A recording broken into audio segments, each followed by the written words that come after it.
It's hard to explain to people if they're not really in the culture, because they're just going to look at us and be like, you're crazy. Why do you need so many shoes? You only have, 2 feet. It's hard to explain. Like, I remember the first time I ever saw a pair of sneakers that I wanted.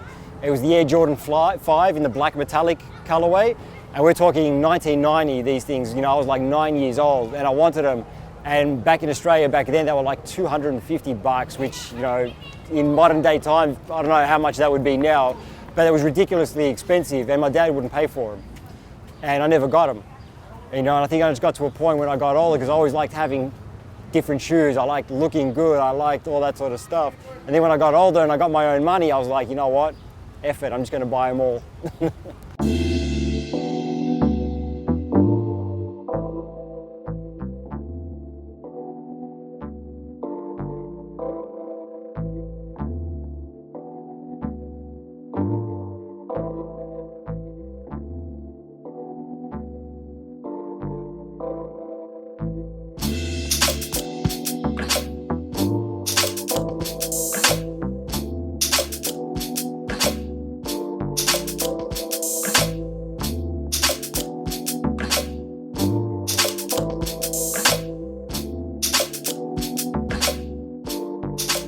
Guys, this is Nick Metallinos from ESPN Australia. Also proudly representing Greece, of course. We're here in Astoria Park. My fellow Greeks, shout out to them. I've been a big sports fan my entire life. Loved basketball since I was about 8 years old. Loved football, soccer, what you Americans call it over here, but been a huge sports fan for pretty much my entire life, ever since I was a young kid.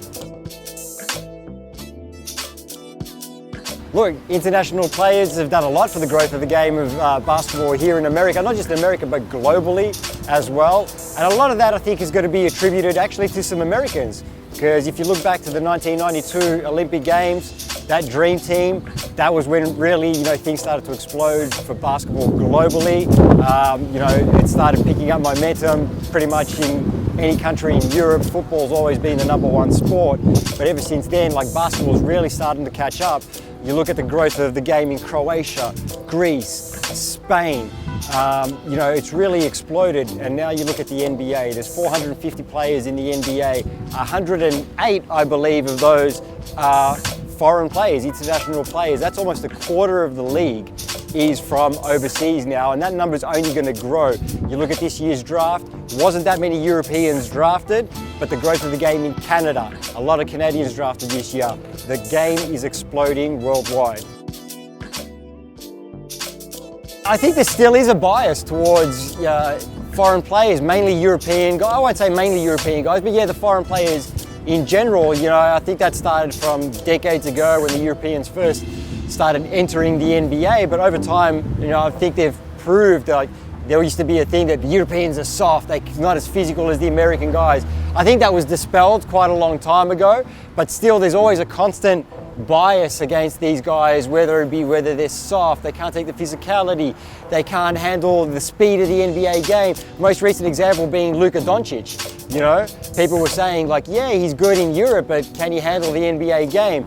He played for Real Madrid in the Spanish league, in the Euro League. This is the second best league outside of America, arguably. And not only did he play, but he dominated. He won MVP. I'm pretty sure Real Madrid won the Euro League championship. This guy can play. It doesn't matter if he's doing it in Spain or over here. He's a flat out baller. So I think that's still a bias that some Americans have towards European players, where it's just automatically, all right, he's doing it in a league lesser than the NBA, so maybe those skills won't translate to the American game. But if you can ball, you can ball, and Luka Doncic can ball. And not only can Luka Doncic ball, but a hell of a lot of these international players as well. So Masai Ujiri had some comments, he's the president of basketball operations for the Toronto Raptors. He had some comments about Giannis Antetokounmpo the other day, where he said Giannis is not Greek, he's Nigerian. And that really struck a chord with me, because me being a child of Greek immigrants born and raised in Australia, I identify with two different countries essentially, and that's the same with Giannis. I feel like ever since he won the MVP, there's some people trying to sort of take sides and say he's Nigerian or he's Greek. He can only be one or the other. No, he's both. He's Greek Nigerian. He's proud of that fact. He's been saying that for many, many years. When he was drafted, he had a Greek flag there.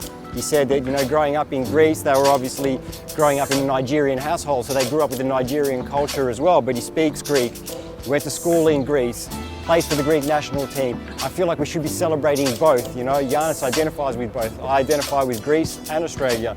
He's Greek and Nigerian. We should be celebrating both instead of sort of forcing not only the public but Giannis to sort of take sides, because the more people that bring it up, the more the question is going to be asked to Giannis. Do you feel Greek? Do you feel Nigerian? He's said plenty of times, his brothers have said it many times, we are Greek, Nigerian, and they're proud of that fact. The impact that Giannis and Ben Simmons have had on their respective countries basketball-wise has been amazing. Traditionally, Greece has never been a basketball country. They've been a football country. Even though basketball has had a rich history in Greece, it's always a football-first country. So the fact that Giannis is now arguably one of the best players, if not the best player in the best league in the world, just won the MVP. Every little kid in Greece really wants to be like him now. And not only that, but he's also making it possible for African immigrants in Greece to dream and achieve of being something, and doing something that he's done. And then you look at Ben Simmons. Australia has a very rich basketball history, but we've never really had that superstar player. We've had very good players, role players in the NBA, but Ben Simmons is a complete freak of nature, our first ever NBA All-Star, and capable also, hopefully, of potentially being the best player in the league one day. So he's just going to take the growth of the game in Australia to absolute new heights.